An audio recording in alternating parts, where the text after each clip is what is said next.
A halin dai yanzu, Sheikh Malam Aminu Daurawa na shirin goyon bayan 'yan zanga-zanga bayan ganin mulkin kama-karyar da Bola Ahmed Tinubu ke yi a Najeriya,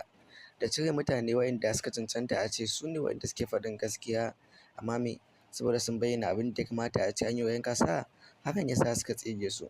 Hakan ya sa Sheikh Malam Aminu Daurawa ya bayyana cewa shi fa a halin yanzu yana ganin cewa zanga-zanga ba wai haramun ba ce a ƙasar Najeriya, musamman idan muka yi duba da cewa mulkin dimokuraɗiyya muke yi ba wani mulki ba.